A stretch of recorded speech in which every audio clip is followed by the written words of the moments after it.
All right, guys, welcome back. Howard Riell. We're Riell Truth. We're halfway through the show. By the way, I want to take some time to talk about geniuses, people who are so much smarter than you and I are. That's why they're in the media. That's why they're on television. That's why they're famous. That's why they're paid hundreds of thousands of dollars, if not millions of dollars a year, because they're so damn smart. Here's a copy of Ann Coulter's book, In Trump We Trust. E pluribus awesome. She's got a chapter, and actually it's the appendix, Geniuses. Now here are the people who are so smart, don't you wish you were as smart as they are? For example, Harry Enton from the 538 website said back in June 2015, quote, Trump has a better chance of cameoing in another Home Alone movie with Macaulay Culkin or playing in the NBA Finals than winning the Republican nomination. Ain't he smart? Jack Schaefer from Politico. Trump doesn't expect to win the White House. The only thing he's selling is an image-enhancing candidacy for the presidency. McKay Coppins from MSNBC's All In with Chris Hayes. The reality is Trump's in 9th place in the Republican field, and my guess is he probably won't ever crack the top 5 or 6. Hugh Hewitt, conservative radio talk show host. MSNBC's Up with Steve Kornacki. I think if you look at the Irish booking odds right now, Jeb Bush is a 7-1 favorite to win the presidency. Marco Rubio 7-2. Karl Rove, genius behind George W. Bush. He says about Donald Trump, quote, ignore him. Look, he's completely off the base. The guy is not a serious candidate. Isn't Karl Rove a smart guy? Why is he on Fox News and not, for example, yours truly, who knew a year and a half ago that Trump was going to win? From Howard Kurtz on Fox, the host of Media Buzz, quote, Jeb Bush, who might be president, Donald Trump, who won't be president, competing for media oxygen, and, well, it was a contest. Daniel Dresner, professor at the Fletcher School of Law and Diplomacy at Tufts University, quote, if anything, Trump's current poll numbers suggest his weakness.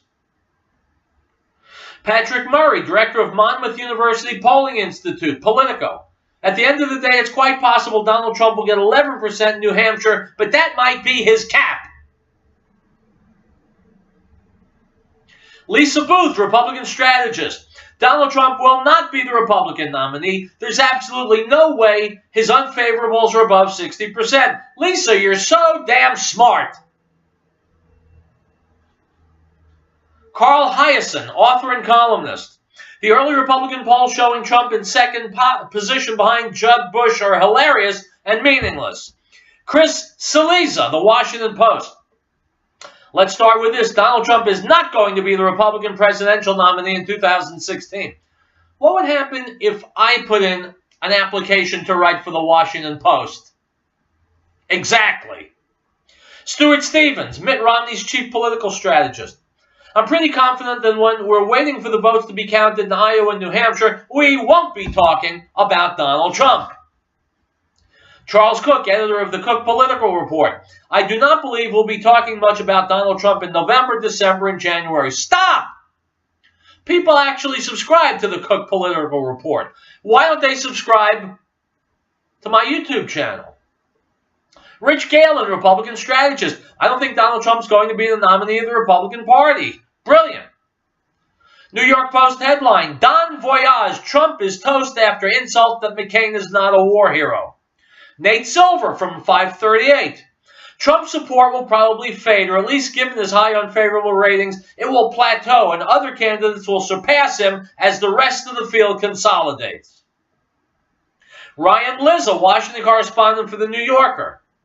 There's no chance Donald Trump is going to be nominated by the Republican Party as their presidential nominee, etc., etc. Buy this book, read it. And then you know about the talking heads you see on TV, about the consultants, the lobbyists, the authors, the pundits, the radio talk show hosts, all of whom have their heads up their asses. And then there's you and me. Makes you wonder exactly what you need to be what you need to do in order to be one of the stars of the media. I've been doing this show over 8 years. I'll be very honest with you. I am not a star of the media. But I should be, shouldn't I? Oh, all right, let's go back to Donald Trump in the few minutes we have left before our next break. We will also finally take care of our great veterans who've been so loyal, and I've gotten to know so many over this 18-month journey. The time I've spent with them during this campaign has been among my greatest honors. Our veterans are incredible people. We will embark upon a project of national growth and renewal. I will harness the creative talent. My friends, let me tell you what I saw this morning when I was watching TV, watching the coverage. You go on Fox News, and they're telling you the facts. Trump won the race. He defeated Hillary. He got these stuff. They're giving you the facts. Go one station over. Markets tumble as Donald Trump wins a controversial markets tumble. Doom and gloom. Go to the next station, MSNBC, which amazingly has a piece of trash like Al Sharpton on. Sharpton is saying the populist vote for Trump was the same populism of George Wallace, the noted racist from Alabama. So the rest of the media, they're still going after Trump. They're still fighting with Trump. They're still insulting and slandering Trump. Fox News is giving you some truth. I'm giving you some truth. Beyond that, there aren't all that many choices, my friends. You got to be careful consumers of where you go for information. That's why it's important that you tune into the show every day. Because you're not going to get real truth in very many places out there in media land. You're going to get it here. Personally, I am disgusted with the media. I think the media in this country suck. By the way, just to show you what the other side is doing today, from freedomdaily.com, Black Lives Matter and other anti-American groups began rioting in Oakland, California, when word got out Donald Trump had won the election. So when the democratic process plays out, the people on the left, the Hillary supporters, they riot, they burn, they loot, they destroy. Those are the Hillary supporters. Those are the people we either have to convert over to our way of thinking or crush before they can destroy this country. Hillary Clinton, the great friend of Black Lives Matter. That's the choice America almost made. How close we came to destruction. And we were saved by a bubbling up of wisdom from plain, ordinary, everyday, non-elite Americans. All right, well, I've still got some vocal cords left. We're going to take a break. We'll be back. More real truth ahead, my friends, on what has proven to be a glorious day. Go nowhere.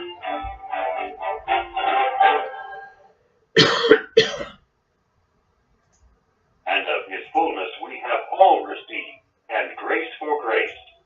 For the law was given through Moses, but grace and truth came through Yeshua HaMashiach, Jesus the Christ.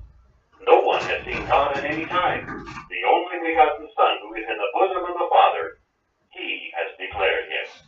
The Gospel of John, chapter 1, verse 16.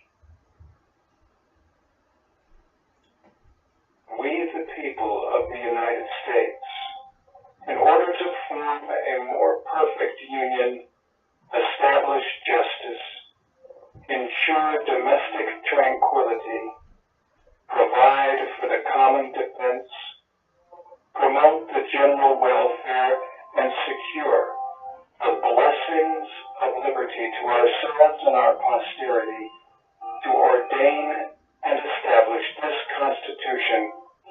Since it's the uniform people have created, those police, firefighters, EMTs, and 9/11 dispatchers support in our community. We thank them for doing a great job keeping our area a better place to live, shop, and raise a family.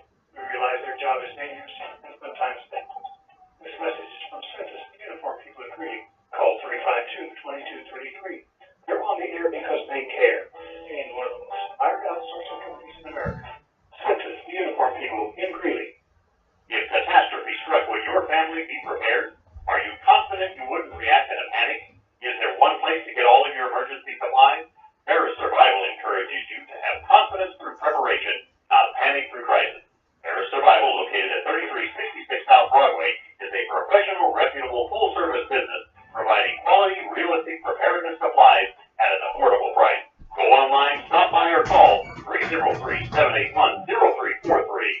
Paris Survival.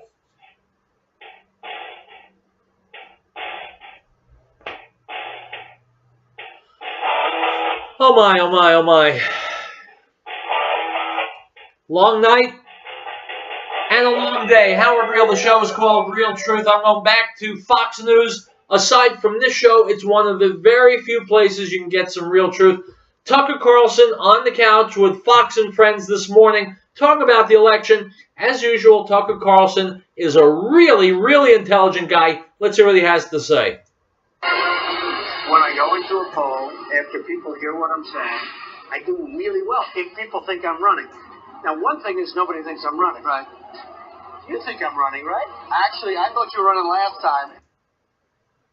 You think you could have won? How you would have before? Yeah, celebrity stroll, walk in the streets. That was 18 months ago. 17 months ago, that's when he came down the escalator. You were an oracle. You called it. Yesterday, I was talking to one of our friends who works here who's way smarter than me, maybe smarter than you. And he's like, oh, I bet Brian Kilmeade. And I was like, who do you think understands America better, you or Brian Kilmeade? Right? And it turns out you did. Right. There you go. In a way, because this guy said this thing's been over for a month. Yes. Really? How do you know that? I said every one of these states is within the margin of error. The pollsters are admitting to you they're not positive. Why can't it go in one direction? You turned out to be right, and really the only one. I mean, there are people in my neighborhood in Northwest D.C. who have no idea Donald Trump is going to elect the president. They're going to freak out when they Tucker, win. how did it happen? It happened because we didn't understand the country we preside over. And by we, not just the political class in D.C., but anybody with authority or money in the United States who just didn't understand the country. And by the way, didn't care to. That's the thing. People just had their preconceptions about the forces driving this election, about Trump's flaws and Hillary's strengths, and they just kind of went with that. And they never met anybody who disagreed. I mean, when you knew something bizarre was happening, was at 5:30 yesterday when the first round of exit polls came out, and it showed that Trump was outperforming Mitt Romney and John McCain among African-American and Hispanic voters. And you're like, well, wait a second. The one thing we know if we watch television is Trump is a terrible racist and he's going to start a pogrom against Hispanics. But he's actually doing better than Mitt Romney did among Hispanic voters. So maybe we're missing this. But the first round of exit polls ultimately proved to be wrong. And this is much like what happened over in... But that part was right.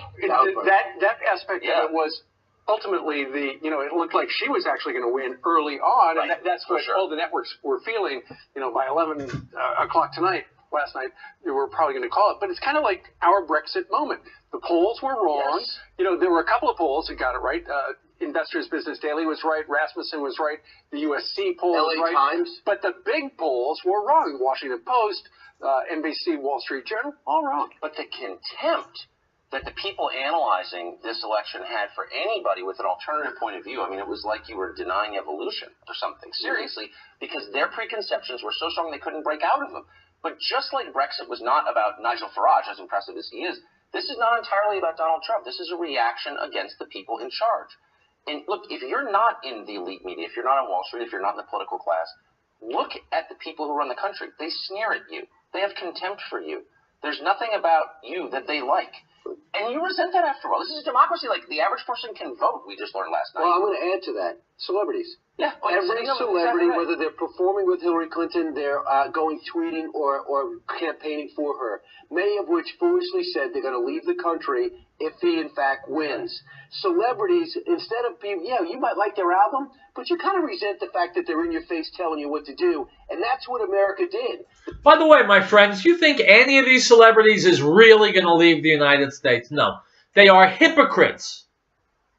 They want you to do certain things that they're not going to do, and they're better than you. They can say things and not mean them. That's okay. They're celebrities. Get it? They went back and said, you're a good actor. You can sing well. I like your music, but I'm not going to take your political advice. Yeah. I mean, there were a lot of people who were like, you know what, Lena Dunham's for this? I'm not. I'm actually not for this. They're all leaving the country, too, Tucker. Well, there's some upside to this. Let me just no, look, here's the point. You might finally lose share. This is a massive reaction. But I do think this is something that the Trump voters should think about. Every power center in American life is arrayed against Trump. It's tough. There needs to be some kind of reconciliation to some extent because there's nobody with a hand on the lever of power who was for this, and I'll be really interested to see the reaction this morning. It's not just the Democratic Party. It's not just I don't know what you mean. What do you mean there's no one on the lever of power? I mean that everybody at the top levels of American business, in finance, in the arts, in academia, I just can't overstate it. They're horrified by this. Does it remind you of what happened with Ronald Reagan? I was too young really when he was around, but I had to do some research for a speech I gave. Yeah, guys, I was not too young. I remember the Ronald Reagan candidacy and presidency very well. Ronald Reagan was turned into a laughingstock. They mocked him. They made fun of him. They made nothing of him. He could never be president. He's just an actor. And after he became president, he was stupid. He was this. He was that. He won't get anything done. Meanwhile, he is now revered as one of the great presidents. So stop listening to the geniuses in the media. Stop listening to actors and singers. Listen to your gut. Use your own head. Make your own evaluations. Size up the individual and the issues and look for yourself where America should go. Because the media will never give you the truth. They'll give you what they want you to have and nothing more. And I remember reading about him working for GE before he said he was going to run for president. He would go into the Rust States and he would stand on a box and talk to all these union workers. And they all thought, who's this Hollywood elite coming here? And then he stood on the box and he was wearing jeans and a cowboy hat, and they all fell in love with him because he was just a man of the people. I was at the last Reagan rally, actually, that cycle. It was at Del Mar Racetrack in 1980. It's different in this sense. Reagan was a two-term governor of California, and you sort of knew what he thought, and, you know, the elites despised him and sneered at him and thought he was stupid, but in the end, he was a known quantity to some extent because he was a seasoned politician. Donald Trump is the only person in American history not to, you know, lead an army or serve in office before getting elected. And by the way, my friends, I had people point out to me, Trump can't win. Look, he's not no experience in politics. And I said to him, you don't get it. That is his strength. That's his strength. He's not a hack. He's not a sleaze. He's not a backroom guy. He comes from outside the disgusting establishment. He stands in opposition to the elitists. That's his main strength. And that's what will continue to be Donald Trump's greatest strength once he's sworn in as president and erases all the garbage that Barack Obama did, causing Barack Obama to be nothing less than an asterisk in the history books. For 8 years, we were led by an enemy of America who did everything he could to destroy us. And thanks to Donald Trump, he failed. We'll take a break and we'll wrap it up here on Riell Truth.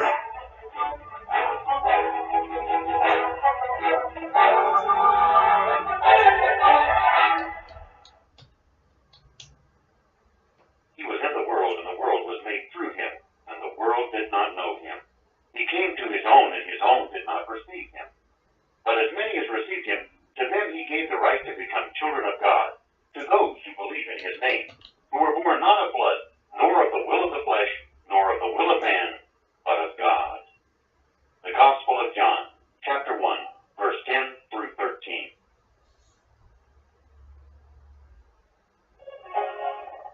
We hold these truths to be self-evident, that all men are created equal, that they are endowed by their Creator with certain unalienable rights, that among these are life, liberty, and the pursuit of happiness, that to secure these rights, governments are instituted among men, deriving their just power from the consent of the governed.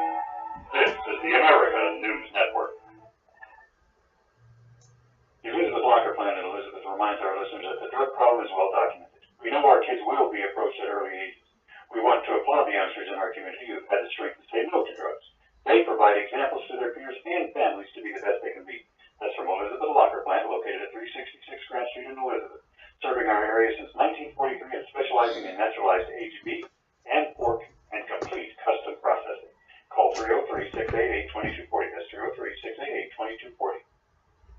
Piccolo's Restaurant in Denver reminds us that over 750,000 children were reported missing last year. Over 58,000 of these were abducted by non-family members. Keep an eye out for youngsters at play, and if you see anything suspicious, contact the authorities immediately. This message from Piccolo's Restaurant in Denver. It's not only the best Italian and Mexican cuisine, it's the people who care. Give them a call at 303-757-5166. 303-757-5166. Piccolo.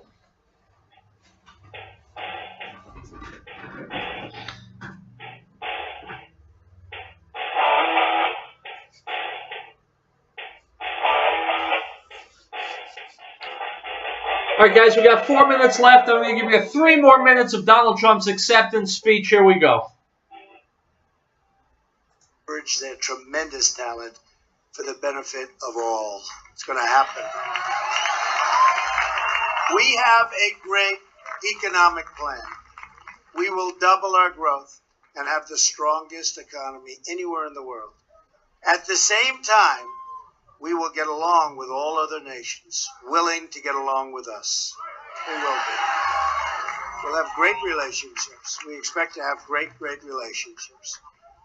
No dream is too big. No challenge is too great. Nothing we want for our future is beyond our reach. America will no longer settle for anything less than the best. My friends, do those words sound familiar?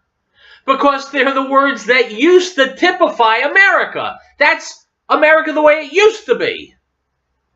Before we were brought low into the gutter by hack politicians. And we're going to achieve that again. If the country will cooperate.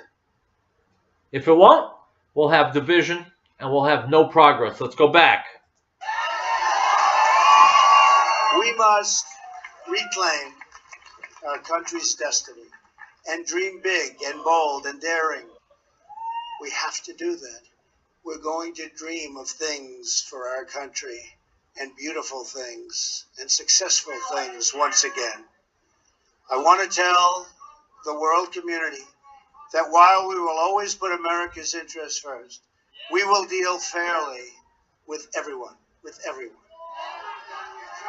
all people and all other nations. We will seek common ground, not hostility, partnership, not conflict. And now, I'd like to take this moment to thank some of the people who really helped me with this, what they are calling tonight, very, very historic victory. Now, my friends, I'm going to turn the video off here because I'd be too embarrassed when Donald Trump reads my name. All I can say, you keep dreaming, right? All I can say is, I've been talking for a year and a half, ever since Donald Trump came down that escalator in Trump Tower in, June 17th, 2015. Actually, as I've said before, I wanted Trump to run for president 2 presidential elections ago, when Barack Obama first appeared on the scene. I wanted him to run then. I wanted him to run in 2012. He didn't. But from the very beginning, when he announced his candidacy, I knew there was something special about him. He wasn't business as usual, and he could get the job done because he's built a global empire by getting the job done. And now he's going to get the job done, I am confident, for America. Now I feel better. Now the year and a half has been worth something. The only other great accomplishment I want to see before I die is Hillary Clinton in a bright orange pantsuit behind bars where she belongs. If that will happen, then I'll know there's justice in this country. I was cheated out of it when Gerald Ford pardoned Richard Nixon. Now I want justice. Now America deserves justice. One justice system for all Americans, equal, irrespective of their political friends and money. When Hillary Clinton steps into a jail cell, then I'll know that the America I knew when I was a kid has come back. Justice for all. All right, guys, I'll be back tomorrow with more Riell Truth. Donald Trump is the president-elect. Go out and celebrate, because there's good reason to. Hasta luego. Okay, off the radio. Now I will get off a video. Sorry I missed the first half of the show. Have a good night.